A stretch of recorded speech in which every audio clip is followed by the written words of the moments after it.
and welcome to the 44th episode of PauseCast. This is a real special one. It is June 22nd, 2017. I am Jessica Alouette. I use she, her pronouns. And I'm Mark Hanna. I use he, him. Welcome. Welcome. This is the first episode that we've ever broadcast live. Yeah, you hear all the fuck-ups and awkward pauses. It'll be great. Yeah, fantastic, right? You get to hear the, raw, unedited us, which is gonna be a nightmare.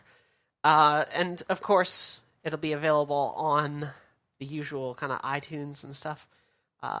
Shout out to anybody who's actually listening through a podcatcher. Is that what they're called? Yeah, I mean, it podcast catcher, podcatcher. I think like podcast app. I mean, either of those things works, really. Okay. I mean, I don't listen to podcasts that much anyway, so... That's fair enough. Welcome to our show that is ostensibly about video games. We talk about video games a lot here. Let me ask you this. Mark, what have you been playing this week?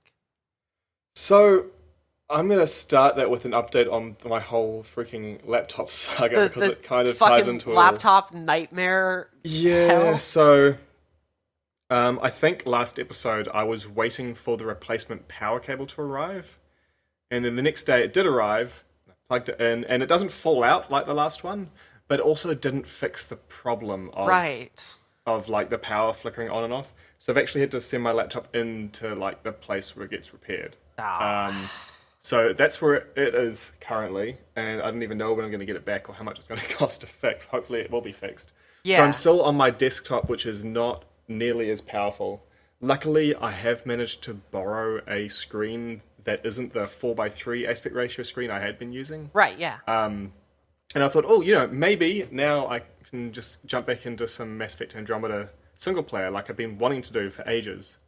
And I tried that, and then when you're on your ship and the doors just will take a little time to load before they open, and on my laptop it was not noticeable because they'd still open before you got there, and on my desktop it's 15 seconds. I was thinking, I'm not going to do this. The loading time's just too much. I'm going to keep waiting. Oof. So yeah, I have still been playing what I've been playing the last few weeks with Mass Effect Andromeda multiplayer with my flatmate and Starbound. Nice. Again. Yeah, I mean, it's still been fun, but it's more of the same. How about you? What have you been up to? Well, I mean, more of the same is not unusual for you because you latch onto a game and then that's it, right? Yeah, pretty much. Well, 2 games in this case, but yeah, pretty much. But generally you're latching onto a narrative game, and then you just continue to play that. Where I'm more the kind of person who's just constantly playing different things. So instead of just a single narrative thing that I'm focusing on about 5 or 6 things at a time, which is still the case this week, by the way. This week I've been playing some pretty interesting stuff, though, is the thing. I started on Dirt Rally. That sounds like a racing game. It is a racing game, in fact. It's a little bit more simulation focused than Dirt 3, which I think I've previously talked about. And so handling that game has been very, very difficult. And I always find those simulation-y ones really hard. Yeah. All the racing games that I've played that I have enjoyed have been very arcadey. Yeah, Need for Speed type I was about to say, Need for Speed sort of stuff, right? Yeah, no, this is a little bit more kind of involved. Mm-hmm. And I've actually been having a really good time with it, and it definitely made any victory that I was achieving feel very earned. It took me about 4.5 hours of actual gameplay to get a first place finish on one stage. Oh wow! On earliest difficulty as well. Is it if you mess up once, that's kind of it? No, it's a little bit more forgiving than that because you can take some hits, and still come in first. That run that I had was definitely not perfect by any means. And I've definitely had my fair share of mishaps. Tires can get punctured and you have to stop to get them changed, and it costs you a minute and a half. Oh, wow. Yeah. How long are the races? Races are generally about 5 minutes for kind of your average stage. So a minute and a half is huge. A minute and a half is huge. It still keeps me placed at about kind of like the lower half of the overall ratings. There's 16 competitors in each event. Mm-hmm. All CPU controlled, right? All CPU kind of dictated, yeah. And because it's just rally racing, you're the only one on the track as well. Oh, is that what rally means? Yeah. I'm not a car person. It means you're going to be going on a single, like, sprint down a predetermined course, and you are going to be the only person on the track. And it compares times? Yes, it compares times. So do you get to watch the other 15 if you want or something? Or no, not as far as I'm aware. Because then is it just like it generates a bunch of numbers and you have to beat all of them? I think so. It's kind of weird, I think. It's a bit weird. It's like you could do just as well, but you win one time and you lose another time. It's only because the computer came up with a different number. I mean, I suppose you could say the same thing about a lot of games and just a different way of generating that number. But all of it is just RNG. yeah, I don't know. At least in games where you're racing other things, you can maneuver around them more depending on the game. Well, I mean, like Fire Emblem, like you could win one fight and then lose the next one because your hit percentage chance was like 75%, and you whiffed. Yeah, I suppose. I don't know. It somehow feels like the unfairness is sort of abstracted because at least your opponent is right there. Right. I don't know. Either way, like the you're still at the the less unusual it sounds. Yeah, no, you're still at the whims of RNG in basically anything. So like, but like, I wish the game would at least pretend you weren't. Although I haven't played it, so maybe it's not as bad as I'm making it out. Dirt 3 does that a bit because it's a little bit more arcadey. There's several people on the course during their rally races. It's just with staggered starts. Here, you're the only one on the course, which is it's a bit tricky to navigate around, but it's fine ultimately. Yeah, I've really been enjoying that. That has been good. I also have been replaying some more Deus Ex Human Revolution. Wait. Sorry, before we go on. Which one is that one? I always forget. So there's Human Revolution and Mankind Divided are the newest ones. Okay. And then Human Revolution is the oldest of the new one. Okay. Does that make sense? Yes, you've reminded me. I'll forget in 2 minutes. They have the same name. They're not fundamentally different series. Like, Human Revolution takes place earlier in the canon of Deus Ex. Which one have you been playing again? Human Revolution. That's the first one. It is of the new first game in the chronology, first of the new ones. Okay. But it is the third overall game in Deus Ex. Cool. So with my ever-present Deus Ex confusion out of the way, how's that been replaying that? It's been good. I beat some bosses. I did the integrated DLC stuff. Nice. You've got further than me then, because I never beat any bosses in that game. Yeah. I played it before they did that balance patch to make the bosses. It wasn't even a patch. It was a whole new version. That's right, because it was you had to combat. You had to fully equip for combat, and the boss fights were a nightmare. Sneaking around everywhere, and then suddenly I'm fighting someone who throws 5 grenades at me every few seconds. Yep. That's what I'm supposed to do. Yeah. In the director's cut, they fixed all the boss fights so that you can do some hacking stuff. The one I just did, you had to find a series of ventilation shafts and then navigate through them to hack a security hub without being detected by the boss. Mm-hmm. And then it would unleash 2 robots into the arena. And they'd fuck them up. They'd fuck them up, yeah. Or if you misclick, they can fuck you up pretty fast. It'd be a real bad time for you. Because you can dictate target. So you don't pick yourself. Don't pick yourself. Don't use the default targeting. Just use enemy targeting, and you'll be good to go. Yeah, the boss fight reworks definitely are very good. They are a much needed addition to how kind of Deus Ex operated. Well, that's good. Yeah, it means I don't have to carry around a billion like heavy weapons to actually be prepared for a boss. It means I'm just like in it. Yeah. And Watch Dogs 2 as well. That's been my week. You finished the campaign on that? No, I have not. I continue to hear good things about the story, but I've been messing around a lot. I did some fun hacking. It looks like a really good game to mess around in. So. It is a really good game to mess around in, and like the seamless online stuff is very good.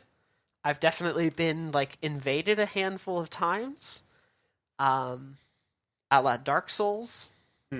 Except it doesn't announce when you're initially invaded. It only announces another player is in your section when they can initiate a download on your data and try to steal it from you. Is it easy, like if you decide you want to mess around and not have to worry about that, is it easy to temporarily turn off? Oh yeah, you could easily turn all that stuff off. There's like an options menu for it. Because I can totally see myself wanting to turn it off. It's very fun to do though. I will say that. Yeah. Because when a hacker initiates a download on you, it gives you an area which they are in, and not only do they have to stay in that area, like they have to stay in that area to continue downloading data, but then you have to play a game of hide and seek with them, and the area constantly gets smaller, so the area in which you have to search is constantly narrowing. And what's the goal again? You don't have to escape or anything, right? You have to find them and shoot them? Yeah, if you find them and either like knock them out or kill them, then you win the encounter. If the hacker fully downloads the data and escapes, then they win. What if they download it but they don't escape? Like you find them? I don't think you have to escape if you fully download it. If you're discovered, you have to escape, which just means you have to get a certain distance away from where you initiated the hack. And then no one wins? Then, yeah, it's kind of a no one wins because you interrupted the hack, but they also get some experience and stuff as well for getting as far as they did with the data. It's a draw. Okay. I had a fun situation where I invaded 2 people at once. It actually pitted me against, which was very fun. Wait, how? Are they in the same game or something? Yeah, it would pull everyone into the same game session. So they were in the same area? Yep. But they were playing the game separately, or were they... They were playing the game separately, and then I initiated a download, which warned both of them. Oh. That sounds like it would make it a lot harder for you. It does, but there's a big bonus if you can pull it off, which I did. Did you ask to be pitted against 2 or something? No, I didn't. Okay. Huh. Sometimes it'll pit you against 1, sometimes it'll pit you against 2. It's... Okay. I appreciate the extra challenge, because like I'm consistently able to pull off those 2-person hacks. Nice. I had a situation where I got to use like a scissor lift. And this guy, I was watching from my kind of UAV drone kind of situation. And I could hack into this scissor lift, and he was sitting in a corner, so I drove it over to him and boxed him in. And then later on, he hopped over the scissor lift, everything was fine. He later hopped back on it, at which point I then retook control of the scissor lift and began to drive it around in circles.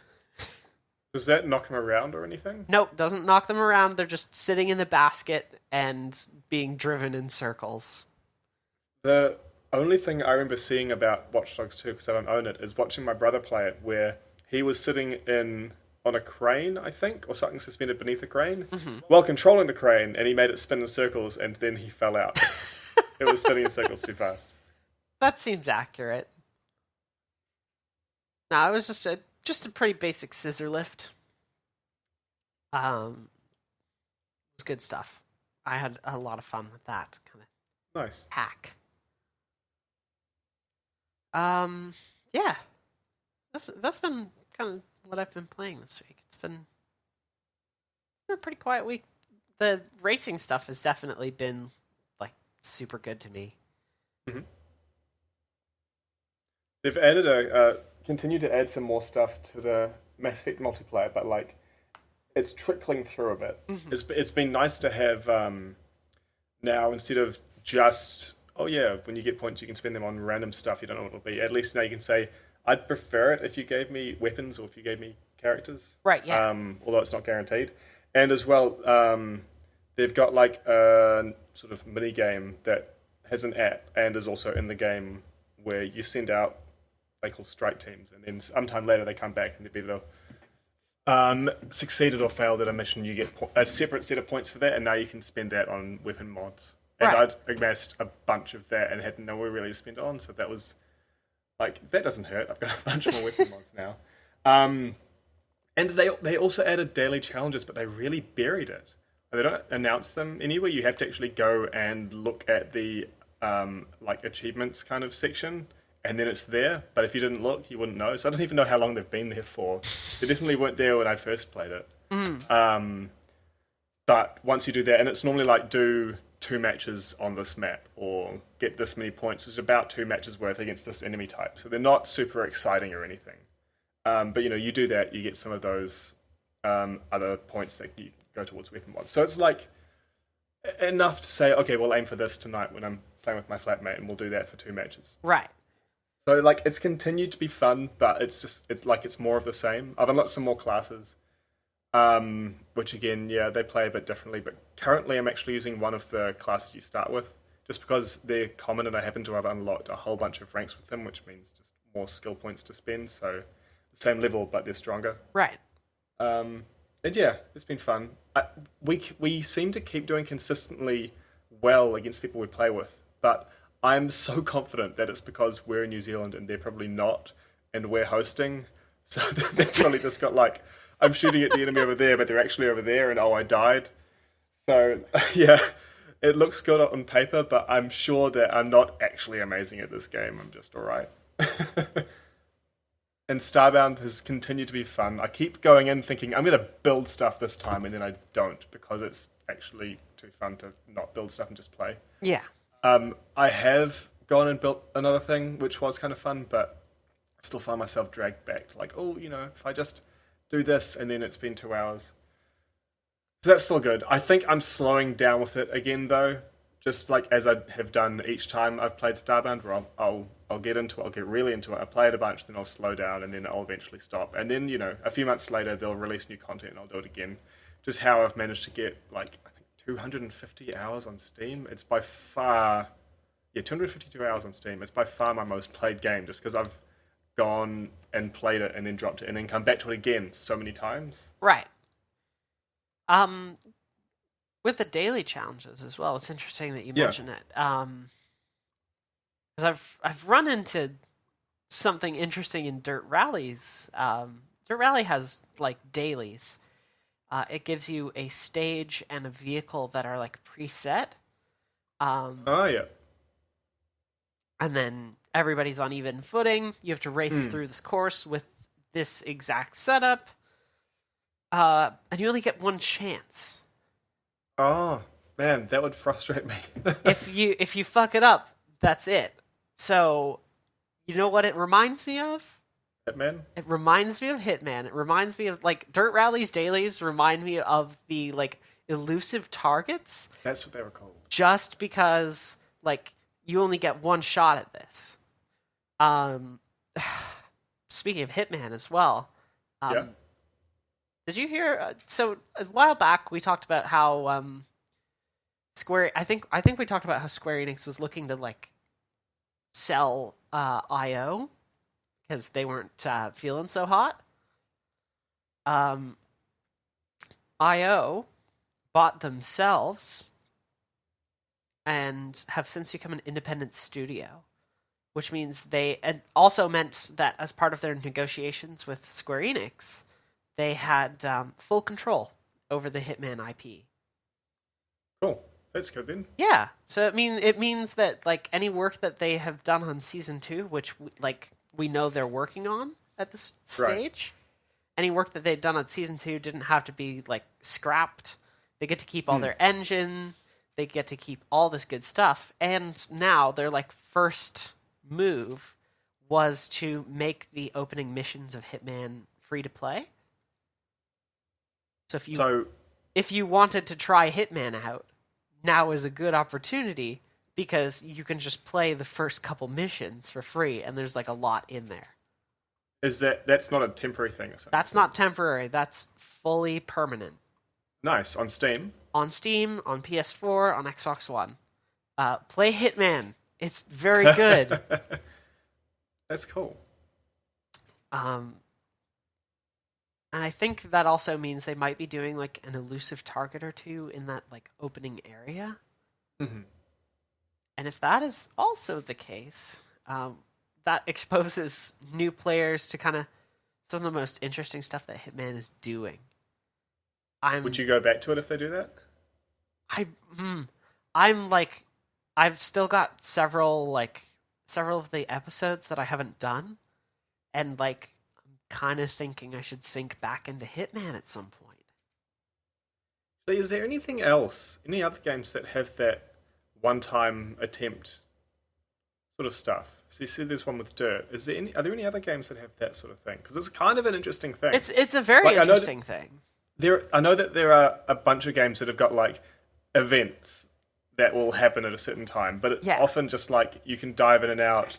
You don't just get one attempt. It'll be like, double experience this weekend kind of event. Yeah, no, like my first thought was like, I guess Overwatch and like Call of Duty and stuff. Like they all offer these like double XP weekends or like an exclusive series of loot during this time, which you do only have one shot to get. But you've only got one shot by playing this time. You can play as much or as little as you want in that time, rather than like, do this mission, if you succeed you get the loot, if you fail you don't, you never will, kind of thing. Yeah, I think Hitman and I guess Dirt, like Dirt's a bit of a stretch because, everything refreshes once a day, where Hitman's elusive contracts, those are up and then, they're available for maybe a week and they're gone. You only have one attempt during that week. I mean, I'm not honestly sure if I want you to come up with examples or if I want there to not be any, because the very idea of something like that makes me kind of nervous. Yeah, I don't know that there kind of is anything like that out there. And maybe I'm wrong, and I'm happy to be corrected about that. But I don't know that there's any kind of just one-shot stuff like what Hitman I guess something sort of like it might be, when games sometimes prior to an announcement or something will have that alternate reality game type thing. Oh, yep. Those are kind of one-time only things, but there's such a different layer of community collaboration involved in them as well. It's not quite the same, but like, it's got a similar, you do it once kind of thing. Like, no one's going to come along again and resolve it a second time, I expect. I don't even... Destiny doesn't offer anything like this. The Division doesn't offer anything like this. Like, nothing I can think of besides Hitman offers anything. Like I said, I'm not gonna be unhappy if there's nothing else. Yeah, no, I know you won't, because like it's definitely an anxiety-inducing prospect. I mean, having to rage quit games sometimes is bad enough without being like, well, I can't go back and try again. Yeah. I don't know. There's probably stuff out there. Like, maybe Elite? I don't know. I really just... Actually, haven't there been, and this isn't quite the same again, haven't there been some survival games where they've got that hardcore, if you die, your save is deleted type thing? And I don't just mean like hardcore mode and Diablo type thing. Minecraft. Don't starve. I'm sure I can't remember any specific, but I'm sure at one point I read about a game where the idea was once you've died in it, you can't play the game again. But I can't remember the specifics. I'm annoyed now that I can't give any more information. But I I'm feel like that was so a game confident that was I read like about that talked one. about and that never came to fruition. Okay, that's quite possibly it because I certainly this isn't something I remember playing. Hmm. I don't. But I can see how the whole survival genre is something that's attractive to a lot of people. I can see how something like that people might be like, oh, I wonder how far I could get. Yeah, I think maybe. But I'd also maybe be way stuff more like, frustrated being like, I bought this game and then I died. Now I can't play it. maybe stuff like Ark Survival Evolved has kind of this hardcore mode, or like Rust. I know that like Which one of those isn't one of those when you're not playing, your character's still there but they're just sleeping and people can move you around? I believe that is in fact Rust. Like ignoring the creepiness aspect of that. Yeah, that's So what, you like fortify yourself while you're not playing or something, I guess? yeah. You got to kind of stay inside a house and lock doors, basically. And then like don't not play for 2 weeks Someone will burn down your house. with you inside it. I actually I think I remember reading about someone who like someone was being a bit of an asshole. So instead of killing them, they trapped them somewhere and kept them alive so that they couldn't respawn somewhere else. Oh my god. Question. Yes. Does PlayerUnknown's Battlegrounds count? So I know that that's that big multiplayer battle royale type thing. Yes. But what's the one-shot aspect of that? Each match, you only have one shot at it. If you die, you can't just like join in on that match. Your run is over. Each time. Yeah, in a smaller scale. Yeah, totally. It's And definitely it's not like, comparable to like the elusive targets in Hitman. It's completely ludicrous to equate them, but because you can still go and play another round. oh yeah, easily. But You that can round just is jump done into for another you. round of Battlegrounds like the most easily. Yeah, like I can see how that's sort of on the same scale of things. I have been thinking like more and more about that game recently. Have you tried it? I haven't. It's $40, and that's $40 yeah. I don't have, you know? Yeah, that's. I mean, it's not a full price AAA game, but it's not inexpensive either. Yeah, no, it's super appealing to me at this point, despite my Okay. like initial trepidation of like, oh, this is just an anxiety simulator. I would hate this. The more I think about it, the more I actually just like I want to experience it at least a couple of times. Okay. Every time I go on and check the store page on Steam, I see it's the top seller, and I kind of have my eyes slide right past it, but I notice it's there. Yeah, no, it's It's fair. really popular. I think it's pretty consistently in the top 10 right now. Is it not the top one? It's been the top one the last few times I checked. Oh no.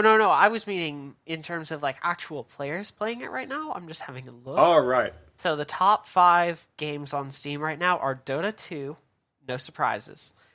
Counter-Strike Go, no surprises. H1Z1, King of the Kill, which is basically PlayerUnknown's Battlegrounds, but it's got it's a little bit more established.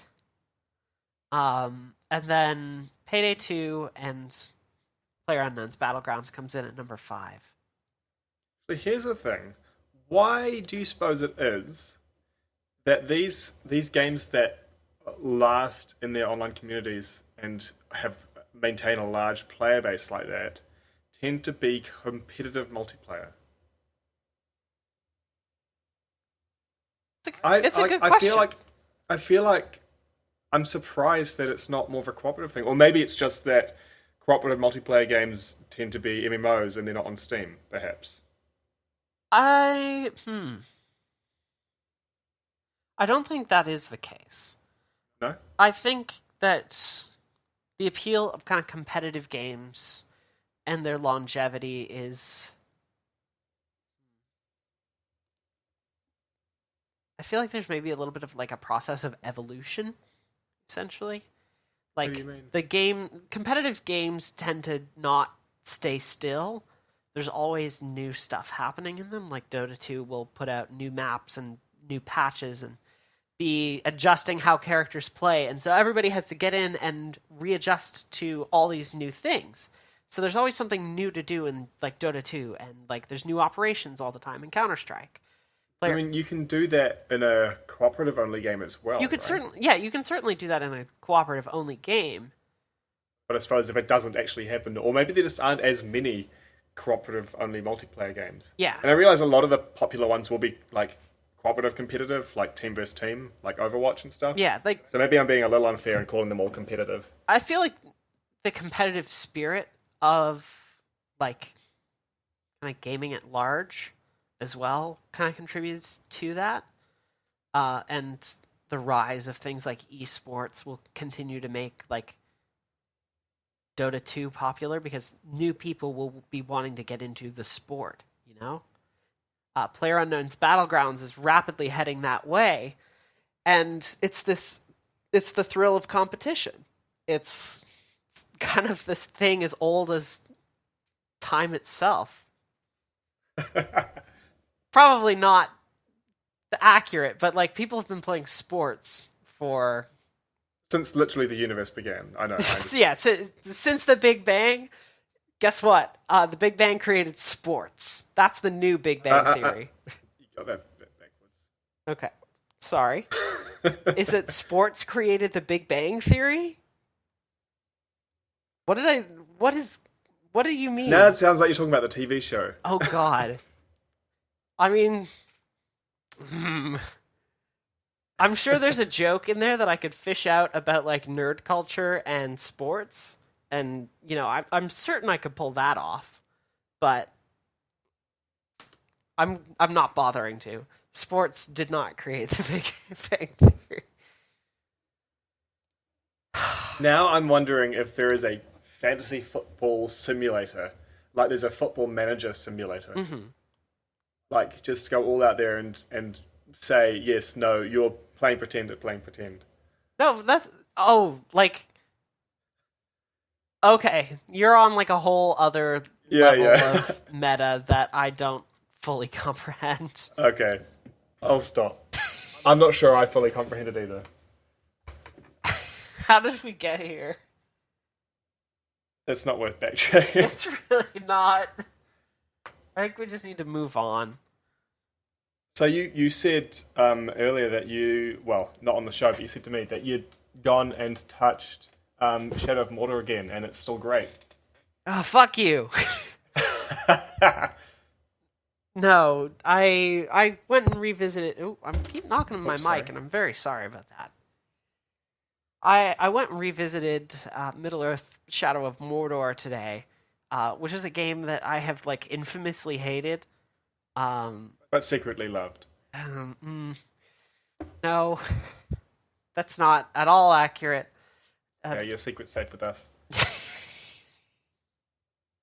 Replaying it again has made me like kind of double down on how much I don't like that game. I've played it again and kind of realized there's not anything there for me. My criticisms of it, I feel like, are still very much valid.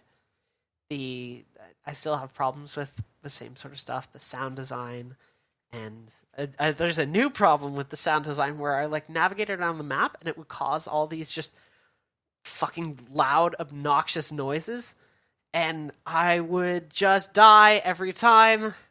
I spent like 2 minutes on that map screen just trying to figure out what the fuck was causing those noises. And then realized it was like switching regions, and it confronted me with this loud, obnoxious noise. And that game it's very much not for me. I don't like it.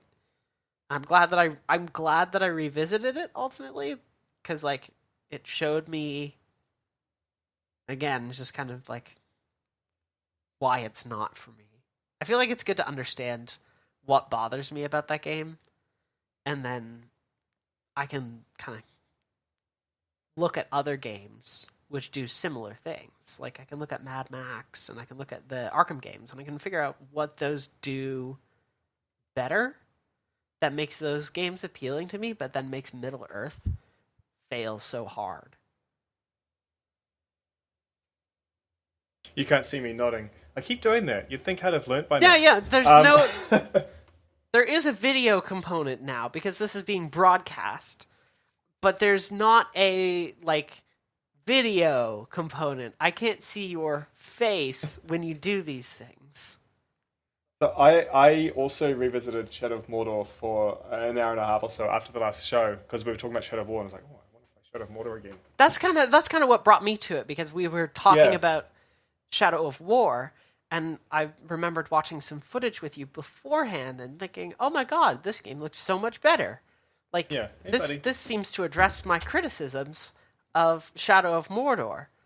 So I mean, it's good, and I'm still looking forward to that. Yeah, I am very interested in seeing if that will hold true. We'll probably have a copy of it in the house on the PS4, so I'll be able to give it a go, and at the very least see if it addresses these criticisms and makes Middle Earth kind of this game I want to play. Yeah. First thing I noticed when I went back to it, which is the most ludicrous thing, given I'm playing on a PC, is that you have 2 save slots. It's like, what the hell? I've got way more disk space than that. Let me have a third. So I didn't really want to delete either of them, because one is my normal first save, and the other is when I went through and I intentionally didn't unlock a bunch of the skills I didn't want, so I could play that way without needing to worry stunning people when I vault over them and stuff like that.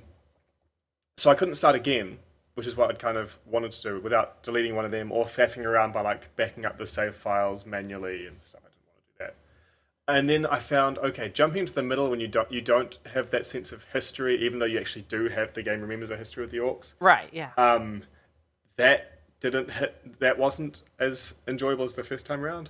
And more than that, the combat, since I've played 70 hours of this game or something, so the combat has gotten kind of dull where I can stand and there's an arena place you can go to and orcs just flood and it's like, okay, cool, I heal faster than you guys hurt me, it's fine, just wait for a boss to show up and join the fight. And then either I have to toy with them because they'd be way too easy to just kill, or they have a ridiculous number of immunities and I cannot kill them without some ridiculous thing like leading them into a million explosions. And there wasn't kind of any in between, so I'm looking forward to hopefully that getting shaken up a bit in Shadow of War. And it looks like it's going to be because they've got new enemy types. They showed there was sort of a not quite quick time thing, but different. You dodged Bruce between his legs, and then you tried to climb on him, he threw you off, and stuff like that. So it looks like there's going to be more things than just vault, dodge, counter, and grab, which you've got now. So that should be good. But I don't think I'm going to revisit Shadow of Mordor again before Shadow of War comes out. Yeah, I really don't either. I was having a rough go of it, and I'm glad that I understand that perhaps this isn't for me. I kind of understand why the sound design still bothers me ultimately. At least, like you said, in the trailer for Shadow of War, it sounded better to you? Yes, it definitely sounded better. So hopefully that's improved. Yes, absolutely. Oh, that's right. It gave me another one of my general annoyances with games. So one of the things I did after playing a little bit of it was disable that enemy attack warning thing, the lightning bolts that would show above an enemy's head before they're attacking. Right, yeah. Because you can tell really easily from their animations. I just find it distracting. And I wish that all games would just, if a UI element can be essentially rendered useless by familiarity with the game, you should be able to turn it off. So, for example, if I am familiar enough with the game that I can tell when an enemy's attacking, I should be able to turn off the attack icons. Cool, in this case, I can. But also, if I'm familiar enough with the game that I don't need to be told to press spacebar every time I vault over something, I should be able to turn that off. That's one of the skills I explicitly did not get in that second save I mentioned because, it's the worst when every time you, jump over a rock, this big press space message appears in the middle of the screen. I hope they got rid of that. But as well, it's nice to be able to turn off things like enemy health bars and things as well if you want to. Or like your current objective. I don't need that in the corner of the screen all the time. This is something that Horizon Zero Dawn did really well. I've talked about that a few times. And going back to Shadow of Mordor made me realize it didn't really do that. So I'm hoping they've got a bit better at that in the next game, but I'm not really holding my breath for it since so few games seem to do that well, in my opinion.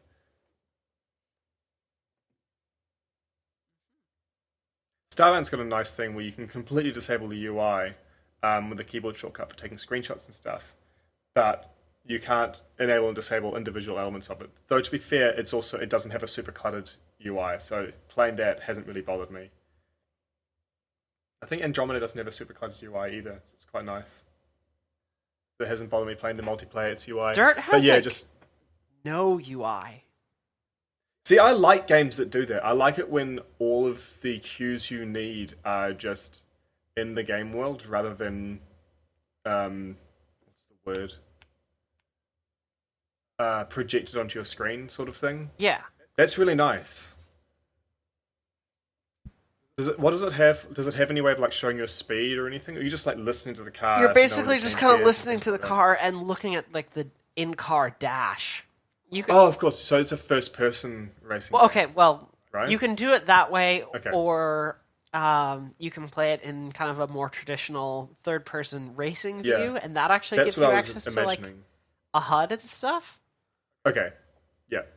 But you can also choose to play the game entirely in the cockpit of your car, and that actually gives you like experience bonuses.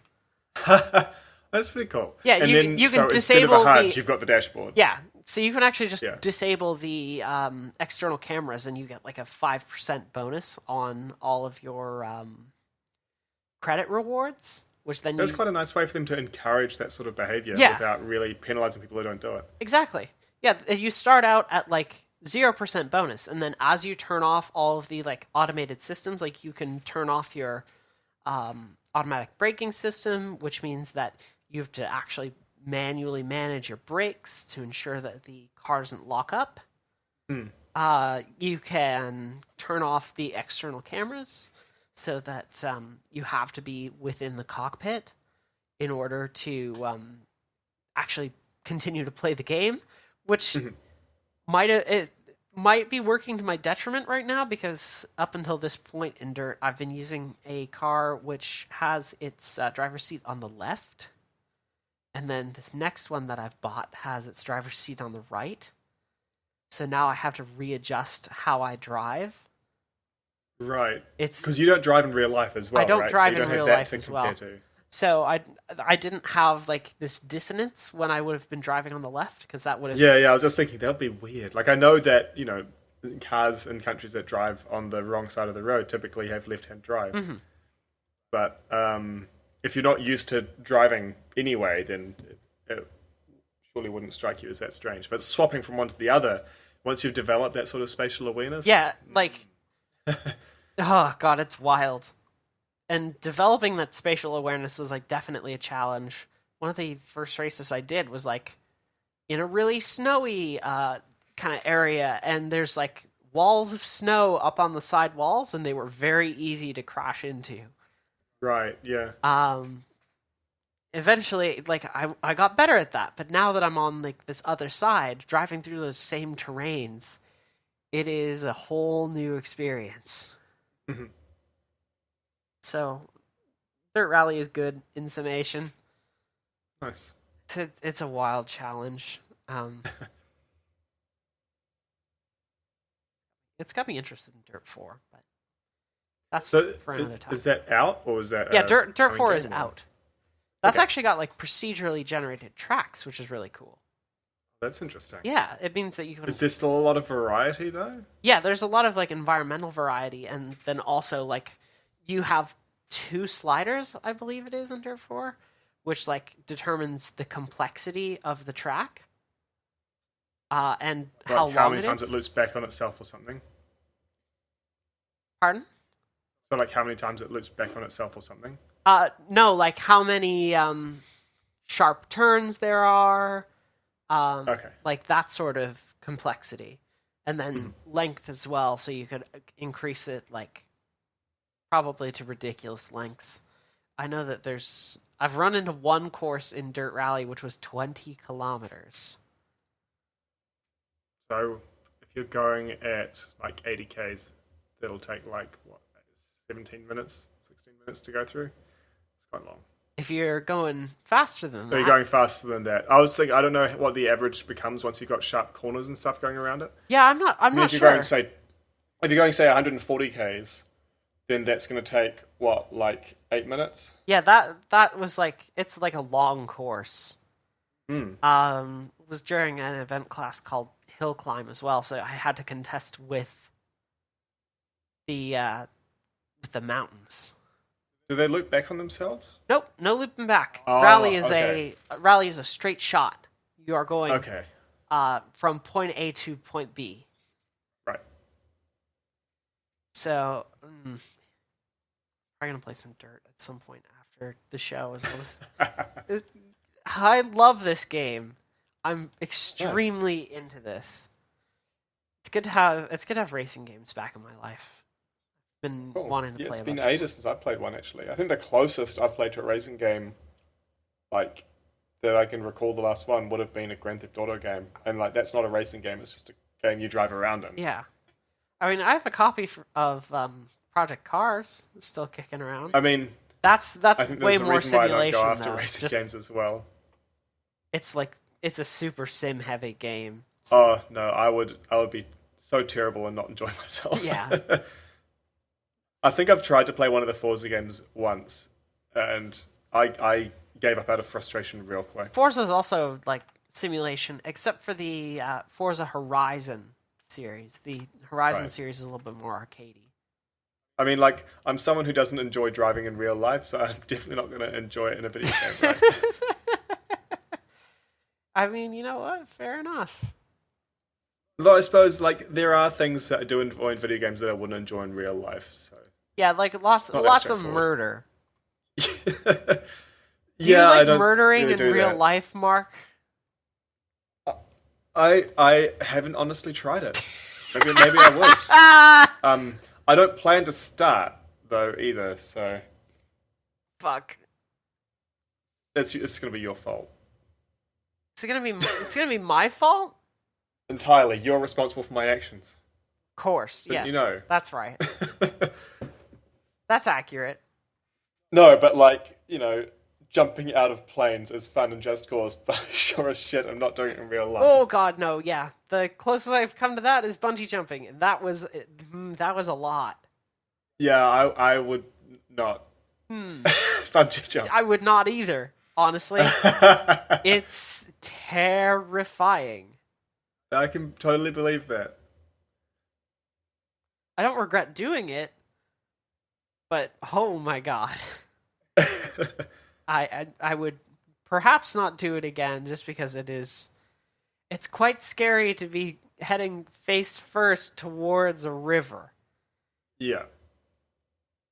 Or just like the falling sensation in general is something. Like the only time in which I'd find it acceptable is if I'm in 0G. I mean, that's fair. Like if I'm in space, it's okay. I can feel like I'm falling. Otherwise, no, thank you. Or you know, if I were to go in that 0G plane, like I'd do that. The vomit comet. Yeah, it's not a great name to call it, but yeah. I mean, it earns the nickname. Apparently. Yeah, I'd hope I wouldn't be sick because I mean, yeah. Yeah.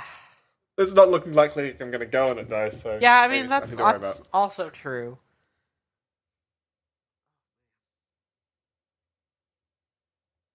I don't think what is the first of the E3 announcements that I'm going to get that's coming out, and I think that the XCOM 2 expansions are closest because that's end of July, isn't it? Yeah, I think so.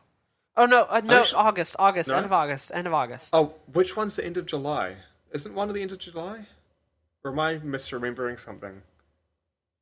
Maybe I'm misremembering something. I think you're misremembering something. I think War of the Chosen is end of August. I'll confirm that while you talk. Okay, I was just starting to Google it, but I'll let you do it. Yeah, but because it needs to be coming out in November though. 'Cause every November I've got that thing where I'm like, I want to play XCOM. Yeah. But no, I'm really looking forward to that. From the sound of it, they've sort of taken all the aspects I like about XCOM and kind of similar games and used that sort of philosophy to build it. Because the thing that I've talked about again and again about XCOM and other games like Shadow of Mordor actually, Yeah. have been that it's a game that lets you make your own stories, and it sort of gives you the base for it, and then you add layers on top of that yourself in your head. Like it's a game with you add your imagination to. That's good. And from the sound of it, they've had that very much in mind when they're designing the new content, and it's more about instead of like telling you that stuff for you, it's giving you more to work with. Mm-hmm. That sounds really cool. So I'm looking forward to it because the features they've got coming up sounds really neat. Like the new enemies, as you fight them and they go away and they come back in different things. The way they grow depends on what you do. So, the things you use against them. I'm guessing, I don't know if it's going to be the case, but it might be something like, if you use a bunch of fire-based weapons and they get something relevant to that, either a resistance to or a weakness to fire, probably resistance to, knowing how that would balance. But also how, your soldiers will be able to pair up and bond and become, partners in shooting aliens and stuff. It all sounds real cool. I'm really looking forward to it. I want it to be out now. Well, I want it to be out now and also have my laptop back so I could play it. Because I don't think that my desktop would handle it super well. But, ignoring that aspect of it. Yeah. But yeah, I still haven't done that thing that I kind of feel like I should do, which is just go and look and say, these are the things that I'm interested in. When do they come out? So I can know, this is first, and then this is next, and this is when it happens and stuff. But I haven't done it. And I honestly probably won't because I'm not that organized. But I feel like it would be a good thing to have. Because I think it's the XCOM 2 expansion, and then I think a month and a half or so after that is Shadow of War. It's like October or something.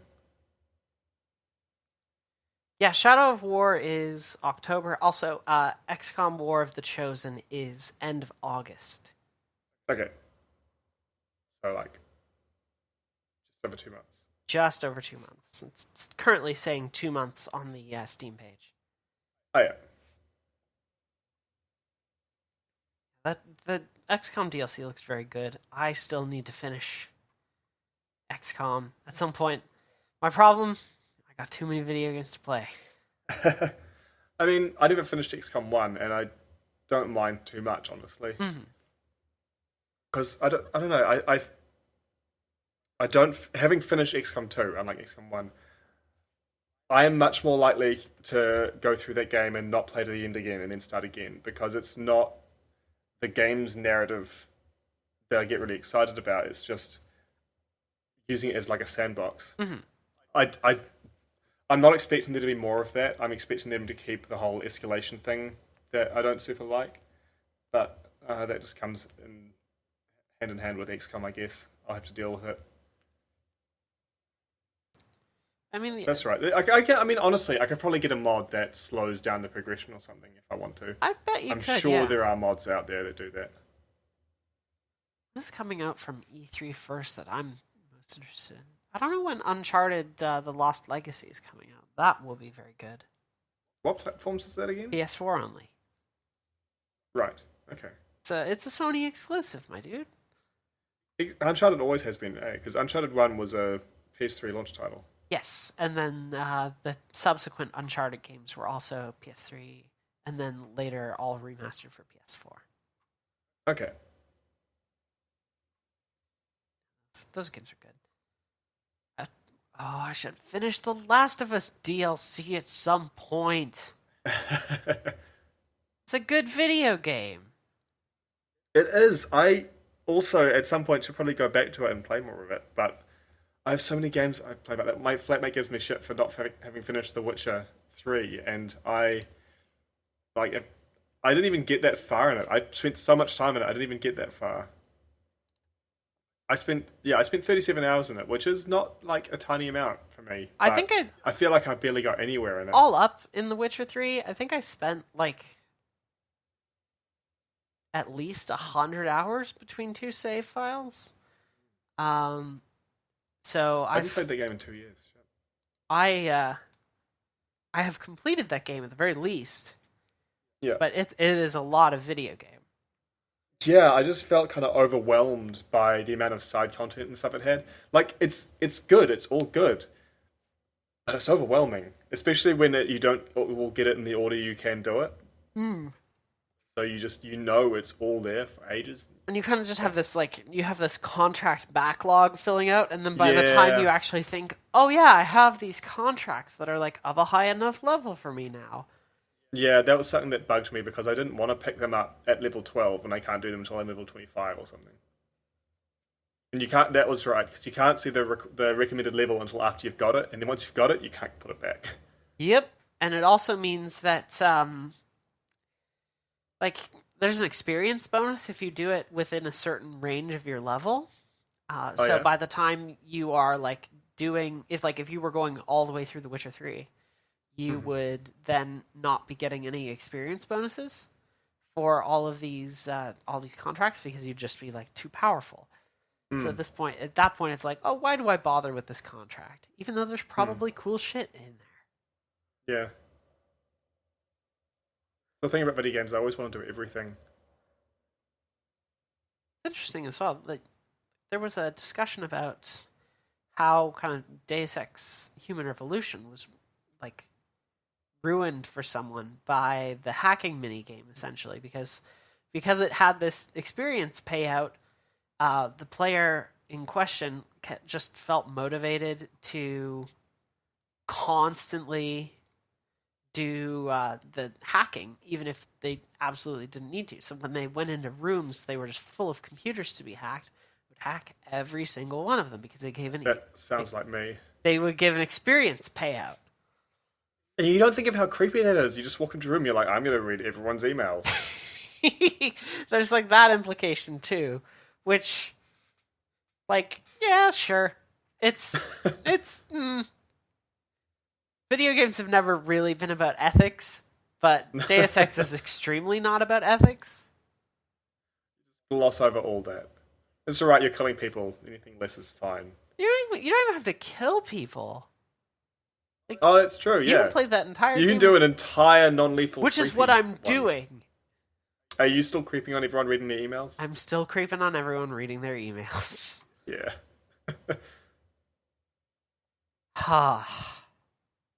It's alright, we're not even getting started on what Watch Dogs 2 is about, right? Watch Dogs 2 is, like, extremely about, like, get all the phone conversations and hack into people's phones and listen to what they're saying live. Read those texts as they come in. They probably just say brains at this point. There's a virus which is infecting various mobile phones called the zombie virus. And it just converts all the text messages you send from your phone over to say brains. Just terrific. Fair enough, I guess. Watch Dogs 2 is a good video game. I'm glad that it didn't take itself like seriously and that it actually was like fun. Yeah, I'm just glad Aiden Pearce was dead. He's dead. No, Dead you and rescue buried. him in Watch Dogs 2. He's like captured. By rescue, do you mean cremate? I wish. I unfortunately do mean rescue. He appears and like he's been captured by one of the Do you rescue him local from gangs. himself? Do you rescue him from himself? I wish you could save Aiden Pearce from himself.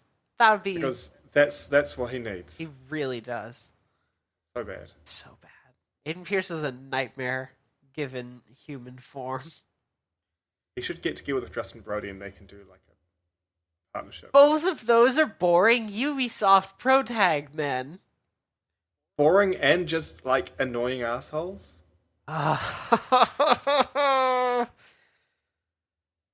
Oh, I'm kind of tempted to just pull up an image of just how bad Aiden Pearce looks because I can do that on the stream and show everybody just how bad Aiden Pearce looks.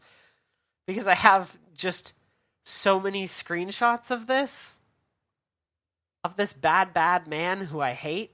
I'm going to find like the worst one in like really bad lighting. And I'm going to put it up on the stream for everybody to see. I need to find extraordinarily bad lighting for him. Oh, good. Yep, I found it.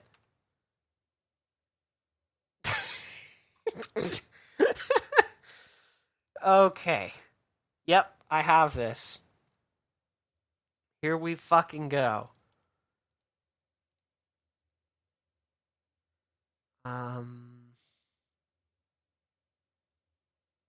How the fuck do you copy paths to, like... Fuck. I can't tell you. I can't believe I've done this.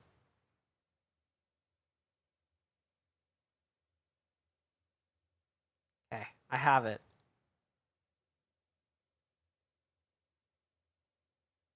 So, I'm gonna fade him in. Look at this annoying asshole. Look at this stupid motherfucker. I hate this dumb man. Oh, I forgot he had a chin. I always imagine him with a scarf pulled up around his bottom half of his face. Look at this. See how stupid this man looks? Do you see him in this bad lighting? I hate him. I hate him and his stupid hat. But goddamn if I don't love that jacket. I really enjoy Aiden Pearce's jacket, but this man is so unbearably stupid. What a dumbass. Fuck Aiden Pearce. Absolute fucking dumbass. I mean, I didn't finish the Watch Dogs 1 story, but what I do remember is everyone telling him, don't be a dumbass asshole, and then he does the opposite of what they asked him to do. Fucking of course they do. Stupid asshole that I hate. Fuck Aiden Pearce.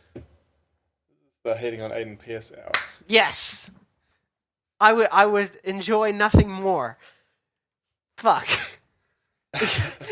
I wanna go off again about how stupid he looks in that lighting, but we are like, we're done.